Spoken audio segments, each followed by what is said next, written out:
우리 오늘 하나님 말씀을 한번 따라하실까요? 화평케 하는 자는 행복하다. 아멘. 인간들의 다툼은요, 인간의 역사만큼이나 참 오래되었습니다. 그게 뭐냐면 에덴 동산 바로 밖에서 질투심으로 가인이 자기 동생 아벨을 죽였을 때부터 이미 인간의 전쟁은, 다툼은 시작이 되었습니다. 근데 그때 끝난 것이 아니라 지금도 싸웁니다. 아마 싸움은 인간의 어떤 본성이다, 이렇게 표현하는 게 맞을 것 같습니다. 인간의 본성이다. 우리 마태복음 24장 6절부터 7절까지를 한번 읽겠습니다. 시작. 난리와 난리 소문을 듣겠으나 너희는 삼가 두려워 말라. 이런 일이 있어야 하되 끝은 아직 아니니라. 민족이 민족을, 나라가 나라를 대적하여 일어나겠고 처처에 기근과 지진이 있으리니. 여기도 그러니까 주님도 계속해서 사람들은 싸울 것이란다. 그것을 너희들은 이상하게 생각하지 말라. 이렇게 말씀을 하신 걸 보면 정말 인간의 싸움은 끝도 없습니다. 사실상 이 지구상의 모든 나라들이 어느 나라 한 나라 치고 전쟁을 원하는 나라는 없습니다. 누구나 다 평화를 원합니다. 그럼에도 참 재미있습니다. 우리나라도 다른 나라 비교하지 말고 우리나라 비교하겠습니다. 우리나라가 요즘 굉장히 많이 장사를 하려고 하는 게 뭡니까? 무기 장사입니다. 분명히 우리들은 평화를 원하고 화평을 원하고 다 잘 지내기를 원하면서 우리는 계속해서 무기를 팔아먹지 못해서 혈안이 되어 있습니다. 이런 걸 보고 우리는 아이러니하다, 헷갈린다, 이렇게 표현을 할 수가 있습니다. 사람들은 너무나 이기적으로 살기 때문에 사실 평화롭게 살 수는 없습니다. 어떤 이는 이렇게 말을 합니다. 이 땅에 무기가 없어지면, 핵무기가 없어지면 아마 평화가 올 것이라고. 그러나 그것은 착각입니다. 가인은 총이 없이 사람을 죽였습니다. 이런 걸 보면 결코 무기가 우리에게 평화를 주는 것은 아닙니다. 또 어떤 이는 자기의 마음의 평화를 얻기 위해서 술을 원하는 자도 있습니다. 또 어떤 이는 지식을 원하는 자도 있고, 어떤 이는 종교에 심취하면 내 마음이 평화를 얻을까. 그러나 결코 평화는 그 어느 곳에서도 찾을 수가 없고, 오직 하나님과 화평할 때까지는 결코 인간에게 있어서 화평이라는 것은 없습니다. 오늘 본문은 화평하는 자는 이렇게 말씀하시며 하나님의 자녀라. 저희 어렸을 때에 늘 부모님들이 이렇게 말씀을 하셨습니다. 또한 이웃의 어른들이 혹 우리가 실수를 하거나 어떠한 잘못을 범하면 꼭 말씀하시기를 가정교육의 중요성을 어렸을 때부터 강조를 했기 때문에 뭐라고 하냐면 내 부모 누구냐? 이렇게 많이 물어봤습니다. 여러분, 오늘 이 성경에 보니까 화평케 하는 자는 하나님의 자녀라. 여러분들은 애비가 누구이십니까? 제가 이렇게 묻고 말씀을 시작하겠습니다. 오늘 성경에 우리를 향하여 주님은 이렇게 말씀하셨습니다. 앞으로 너희는 화평케 하는 자들이 되라고 하냐고, 화평케 하는 자라, 이렇게 말씀을 하셨습니다. 화평케 하는 그리스도인으로서 살아가는 것 참으로 소중한 겁니다. 바울은 고린도 교회를 향하여, 우리를 향하여 우리의 직분을 이렇게 말했습니다. 하나님께서 우리에게 직분을 주셨는데 너희는 돈 버는 직분이 아니라, 또 너희들은 무엇을 만드는 직분이 아니라 화평케 하는 직분을 우리에게 주셨다, 이렇게 말씀을 하셨습니다.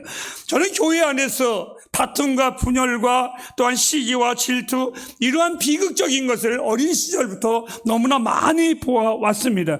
우리는 우리의 이 명예를 참으로 존중해야 됩니다. 어떤 명예? 내가 하나님의 자녀라는 명예를 존중해야만 합니다.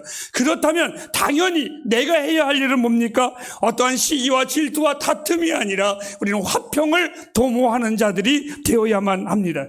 이 교회라는 공동체 안에서 각기 성격도 다릅니다. 모습도 다릅니다. 생각도, 환경도, 배움도 우리는 다 다릅니다. 하지만 여러분, 다른 것은 이것이 잘못된 것이 아니라 정상적인 것입니다. 우리는 다 우리의 모습이 자라나는 과정 속에서도 다 다릅니다. 하지만 우리는 한 가지는 딱 공통점이 있습니다. 우리는 그리스도인입니다. 할렐루야. 우리는 하나님의 백성들입니다. 때론 다툼이 있을 때 하나님의 나라를 명예를 보존하시기를 바랍니다. 속이 상할 때에 내 기분대로 말하고 싶을 때에 한 번 참고 그렇지 나는 하나님의 백성이지 나는 화평을 도모하는 자지 라고 한 번만 참으면 그것이 충분히 될 만한 일인데 즉 하나님의 나라의 명예와 하나님 나라의 자존심을 가지고 살아가는 우리가 되어야 된다는 것입니다. 우리는 하나님의 나라의 영어로 말하면 피스메이커입니다. 화평을 만드는 자들입니다. 화평의 사람들입니다. 나는 이 하나님의 나라의 자녀라는 명예를 소중히 여기는 사람 중에 한 사람입니다. 언제 인간은 우리의 주변이 그리고 우리가 하나님의 자녀임을 분명히 인정하게 될 것입니다. 그리고 우리가 하나님의 자녀라는 것을 세상 앞에 보여줄 때에 가장 좋아하시는 분이 하나님이시며 그것을 드러내는 자녀들에게 하나님은 복의 복을 더하시는 하나님이십니다. 우리가 화평케 하는 자가 되어야 하는 이유가 있습니다. 그 이유는 예수 그리스도께서 우리를 위하여 하나님과 원수되었던 우리들을 그분이 십자가의 죽으심으로 말미암아 하나님과 우리와의 관계를 화평의 관계로 끊어진 것을 다시 이어주신 하나님의 사랑 때문에 그렇습니다. 그 은혜를 생각한다면 우리는 얼마나 화평의 사람들인가를 분명히 인식하고 살아가야만 합니다. 에베소서 2장 14절 말씀을 또 한번 보실까요? 그는 우리의 화평이신지라 둘로 하나를 만드사 중간에 막힌 담을 허시고 오늘 여기 보니까 그는 우리의 화평이신지라. 여러분 주님이 우리의 화평이라면 구원받은 우리들은 마땅히 화평케 하는 자가 되어야 하는 것은 두말할 말도 없고 더 이상 생각할 만한 가치가 없습니다. 우리는 스스로 하나님과 원래 원수되었던 우리들이었었습니다. 인류 역사는 하나님 떠나서 행복하고 싶어하고 하나님 떠나서 평화롭게 살려고 쓸데없는 노력의 기록이 나는 인류 역사의 기록이다 이렇게 표현을 합니다. 하나님을 거부하고 우상을 섬길 때 평화를 잃었고 다른 나라의 조롱감이 되어오는 것은 역사적으로 너무나 많이 기록되어 있고 우리는 다 알고 있는 사실입니다. 화평케 하는 자는 자신이 그리스도인이라는 것을 매우 귀중하게 여기는 겁니다. 여러분, 내 자신이 그리스도임을 귀하게 여기지 않는 자가 다툼을 일으킵니다. 내 자신이 하나님의 사람이라는 것을 잃어버리기 때문에 죄악을 쉽게 범하는 것입니다. 내 자신이 하나님의 사람이라는 것을 안다면 우리는 결코 이 세상 사람들과 같이 살아가지 아니할 것입니다. 우리가 믿는 하나님은 이 하나님이 평강의 하나님인 것을 알기 때문에 교회 안에서나 밖에서나 어디에서나 정말 진정한 하나님의 자녀들은 화평을 도모하는 자들이 되어야만 합니다. 그리고 화평을 도모하게 되어 있습니다. 언제인가 길에서 두 사람이 다투는 것을 보았습니다. 그런데 잠시 후에 두 사람이 포장마차에 들어간 후 나올 때에는 웃으면서 어깨동무하면서 나오는 것을 보았습니다. 여러분, 세상 사람들도 포장마차 안에서 화해하는데 십자가의 보혈로 세워진 교회 안에서야, 아니 예수 안에서야 두말할 필요도 없습니다. 우리는 화평케 하는 자가 반드시 되어야만 하고 우리는 화평케 하는 자들이라는 걸 잊지 말아야만 합니다. 하나님의 백성들이 예수 안에서, 하나님의 백성들이 그리스도 예수 안에서 그 은혜를 생각한다면 우리는 당연히 그를 화평으로 대할 수밖에 없습니다. 이제 여러분들에게 두 번째로 저는 화평케 하는 자의 복에 대하여 말씀을 드리고 싶습니다. 화평케 하는 자는 복을 받습니다. 어린 시절 어머니가 늘 우리들에게 하는 말이 엄마 배고파 밥 줘. 그러면 이놈아 밥 먹을 찌쯤 해라. 여러분, 하나님 앞에 복을 구하시죠? 그렇게 안 하셔도 복 받을 짓만 하면 복은 주십니다. 우리는 전혀 그러지 아니하면서 교회에서 가장 다툼이 심한 사람이 가장 기도를 많이 하는 것처럼 이야기합니다. 어떤 사람은 이런 표현을 했습니다. 하나님의 나라는 쓰레기통이 없다고. 하나님은 우리들의 모든 간구를 버리시는 분이 아니라 다 기억하시는 분이시랍니다. 하지만 저는 반대로 이야기합니다. 우리들의 대부분의 기도는 하나님 나라의 쓰레기통에 있을 것이라고. 왜? 화평케 하지 아니하는 자가. 늘 교회에서 공동체에서 불평, 불만, 원망, 그리고 다툼, 이간질, 아주 못된 짓을 다 하는 그들이 언제나 하나님 앞에 가장 충성스럽고 가장 기도 많이 하는 것처럼, 그리고 가장 주님을 사랑하는 것처럼 할 때에 그의 삶은 결코 이 땅에서나 그 나라에서나 결코 윤택할 수가 없습니다. 하나님은 우리에게 언제나 축복하시는 하나님이십니다. 사랑하는 여러분들이 하나님 앞에 복을 받기 위해서는 화평케 하는 자들이라는 것을 잊지 마시기를 바랍니다. 그러면 어떤 것이냐? 어린아이를 제가 사랑을 하면 그 부모들이 저를 참 좋아합니다. 저를 참 좋아하고 축복합니다. 기억하세요. 내가 만일 충실이를 미워한다면 미워하기 전에 한번 저 사람의 뒤 배경을 조사하시기를 바랍니다. 하나님이 저를 사랑하는 자인가? 만일 하나님이 사랑하는 자인데 저를 미워하면 그것은 아버지 하나님 앞에 복을 못 받습니다. 그런데 그가 사랑하는 자라면 그를 사랑할 때에 하나님은 축복하십니다. 제가 오늘 아침 여러분들에게 설날이 다가왔는데 이단 같은 소리를 한마디 해도 이해하시기를 바랍니다. 여러분 저를 많이 사랑하시기 바랍니다. 왜 아멘을 안 하세요? 제가 지난날을 돌이켜보니까 진짜 하나님의 사랑을 많이 받고 또 앞으로도 받을 게 많이 있습니다. 그러니까 여러분들이 나를 사랑하면 그 다음 말은 아시겠죠? 무슨 말씀인지? 만일 나를 미워하면 그 다음 말도 아시겠죠? 선택은 여러분들에게 제가 드립니다. 사랑하십시오. 그렇게 무겁게 억지로 아멘 이러지 마시고 좀 기쁨으로 하시면 안 되나?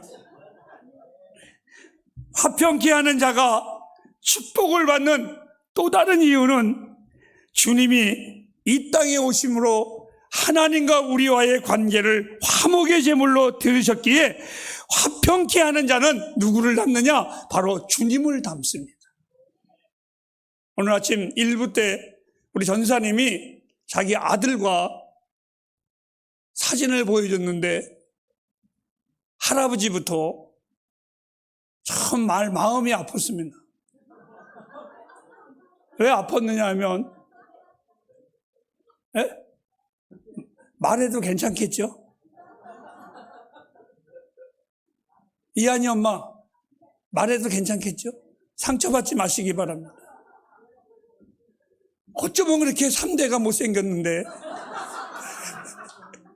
그 중에 우리 전도사님이 제일 못생겼어.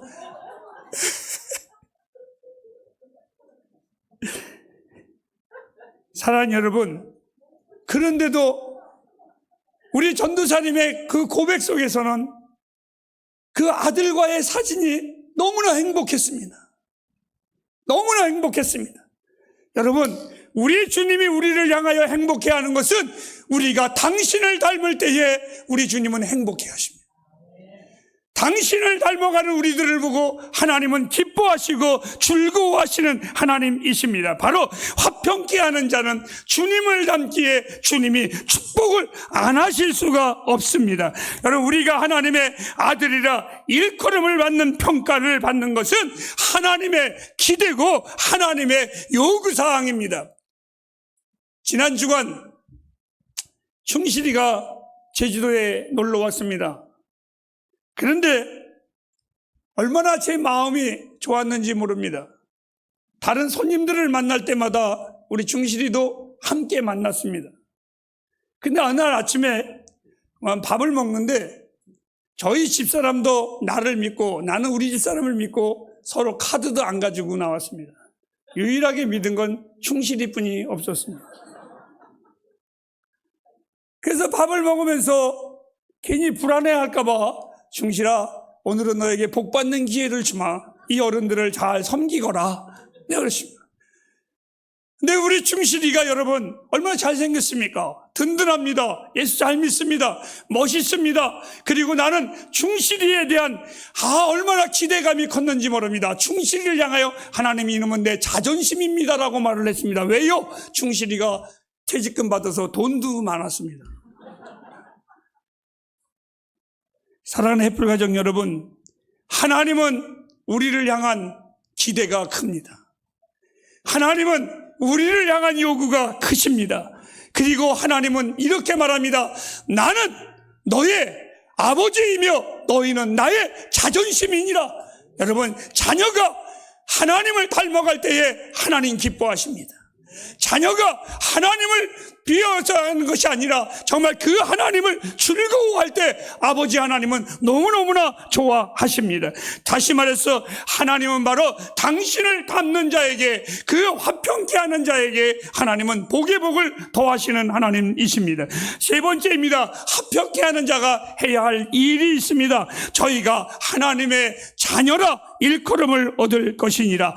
하나님의 자녀가 되면 다 된 겁니다, 여러분. 할렐루야. 다 끝난 거예요, 여러분. 아버지가 우리 아버지이신데 뭐 더 이상 할 얘기가 뭐가 있겠습니까? 화평케 하는 자녀는요, 아버지 앞에 나아가는 게 너무나 당당합니다. 그 아버지 앞에 나가는 게 너무나 자연스럽습니다. 아까 말씀드렸습니다. 어린 시절 너는 누구의 집의 아들이냐? 이렇게 말할 때 나는 우리 아버지의 이름을 대는 것이 너무나 자랑스러웠고 너무나 당당했습니다. 여러분, 우리는 소원하는 자가 아닙니다. 우리는 화평을 감상하는 자도 아니고 우리는 화평을 소망하는 자도 아니라 오늘 성경에는 너희는 화평케 하는 자라고 말했습니다. 그리고 이 화평케 하는 자는 복이 있나니, 영어로 말하면 피스메이커인가 아니면 트러블 메이커인가, 즉 화평케 하는 자인가, 나는 문제를 일으킨 사람인가, 한번 생각해 보시기를 바랍니다. 주님은 만나는 이들에게 늘 이렇게 말씀하셨습니다. 혈류병 걸린 여인에게 그 병을 치유하시면서 이제 병을 고쳤으니까 감사헌금 해라, 이렇게 말씀하지 않으셨습니다. 이렇게 하셨습니다. 내 죄사함을 받았으니 평안히 가라. 그리고 한 세월을 살아온 불쌍한 여인을 만났을 때에도 내 죄사함을 받았으니 평안히 가라. 그리고 많은 무리 속에 혹이나 주님의 옷자락이라도 만지면 내 병이 날까 두렵고 떨리는 그 여인을 향하여 주님은 이렇게 말했습니다. 네 죄사함을 받았으니 이제는 두려워하지 말고 평안히 가라. 어느 날 욥은 이렇게 말했습니다. 싱거운 것이 소금 없이 먹겠느냐? 결안에 신자이가 맛이 있더냐? 욥은 계속해서 말을 합니다. 맛이 없는 것이 있거든 맛이 있는 것으로 만들어야 되는 것이 아니겠느냐. 사랑하는 햇불 가족 여러분, 우리가 꼭 해야 할 일이 있습니다. 신앙도 교제도 직장도 나의 주변도 맛이 없는 자들을 만나거든 여러분을 통하여 맛을 내시기를 주의 이름으로 축복합니다. 그것이 정말 하나님의 사람들입니다. 부패 있는 곳에 방부제가 되어서 막아야만 합니다. 그럴 때 주님은 우리를 향하여 이렇게 말했습니다. 너희는 세상의 소금이니라. 그때에 하나님을 향하여 다른 이들이 우리를 향하여 말을 할 겁니다. 저들은 맛있는 자들이라고, 저들은 참으로 매력 있는 자들이라고. 그리고 더 나가서 사람들은 어느 날 이렇게 말할 겁니다. 저들이 바로 하나님의 자녀야. 이것을 알게 될 것입니다. 어저께 저녁에 오후가 됐네요. 베트남 선교사님 부부가 찾아왔습니다. 같이 식사를 하는데 이 목사님이 사모님하고 함께 앉아서 이야기를 하는데 저에게 아주 진지하게 말을 합니다. 목사님은 제 스승입니다. 아마 신학교 가르칠 때의 학생이었었던 것 같아요. 근데 저는 잘 모르겠습니다. 스승입니다. 그리고 자기가 선교사로 갔을 때 이 목사님 베트남에 왔을 때 처음 만났을 때 자기 너무너무 어려웠대요. 진짜 힘들었대요. 목사님의 말에 귀를 기울이는 것이 아니라 목사님의 호주머니에 귀를 기울였대요. 왜? 혹시 목사님이 돈이라도 주지 않을까? 그 고백을 하는데 눈물이 글썽글썽. 너무 힘들었대요. 근데 갑자기 목사님이 그 힘들다 그랬을 때에 이렇게 말을 했답니다. 종은 원래 힘든 거야. 일이 있어도 힘들고 종은 일이 없어도 힘든 거야. 그러니까 힘든 거야. 그 말이 자기에게 너무나 큰 위로가 되어서 그 모든 어려움을 넉넉히 이겼고 지금은 베트남 대학교에서 강의도 하면서 자기의 삶을 계속해서 이어가고 있습니다. 목사님의 그 위로와 격려가 저에게 너무나 큰 힘이 되었고 참 감사했습니다. 하지만 사실 나는 아닙니다. 나의 언어는 둔탁하고 거칠고 별로 남들에게 좋고 거룩한 목사의 이미지는 전혀 없습니다. 하지만 제가 그분에게 이렇게 말을 했습니다. 목사님, 나의 이러한 변화는 당신이 나를 그렇게 여겨주시는 것은 내가 그런 것이 아니라 살아계신 주님 때문에 그랬어. 주님 덕분에 내 인생이 행복했고 주님 덕분에 내 인생은 앞으로도 행복할 것이야 라고 나는 고백을 했습니다. 힘든 세상이지만 이해할 수 없는 이 세상의 흐름이야. 그래도 난 이 주님 계시기 때문에 행복하고 이 세상은 나에게 살만한 가치가 있습니다. 사랑하는 햇불 가족 여러분, 하나님과 화평을 경험하면서 사시기를 바랍니다. 다윗은 시편 4장 8절에 이렇게 말했습니다. 내가 평안히 눕고 자기도 하리니 나를 안전히 거하게 하시는 이는 오직 여호와 신이라. 햇불이요, 하나님과 화평하시기를 바랍니다. 하나님을 즐거워하시기를 바랍니다. 그 즐거움이 여러분의 이웃에게 전달되기를 바랍니다. 주님은 이 땅에 계시고 십자가에 죽으시는 날까지 제자들에게 단 하나의 유산도 물려주지 않았습니다. 그분의 옷은 로마의 병정들이 가져갔습니다. 그분의 육신의 어머니는 요한은 제자에게 맡겨놓았습니다.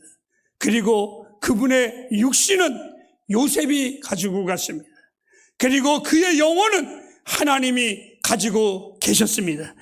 그러나 금보다 귀한 것을 우리 주님이 나와 여러분에게 주고 가셨습니다. 요한복음 14장 27절 말씀 다 같이 크게 읽겠습니다. 시작. 평안을 너희에게 끼치노니 곧 나의 평안을 너희에게 주노라.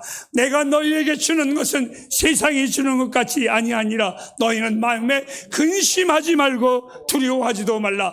내가 너희에게 평안을 끼치노니, 내가 너희에게 이 평안을 주노니. 사랑하는 햇불이여, 교회에서 화평한 자가 되길 바랍니다. 직장에서, 가정에서, 여러분의 일터에서, 여러분의 모든 삶 속에서 사랑하는 여러분들이 피스메이커가 되길 주의 이름으로 축복합니다. 여러분, 그런 자에게 복이 있습니다. 무슨 복? 하나님의 자녀라 일컬음을 받을 것입니다. 사랑하는 햇불이여, 하나님이 우리 아버지이십니다. 다 끝난 거 아닌가요? 충분하지 않나요? 하나님이 우리 아버지이십니다. 하나님이 우리 아버지이십니다. 누가 나를 송사하겠습니까? 화냐, 그 어떠한 칼이냐, 위험이냐, 적신이냐, 이 땅에서 그 어떤 것도 하나님의 사랑에서 나를 끊을 자가 없느니라. 햇불이여, 다시 한번 말합니다. 저와 여러분들은 하나님의 자녀임을 기억하시기를 바랍니다. 이것은 나의 자존심입니다. 기도하겠습니다.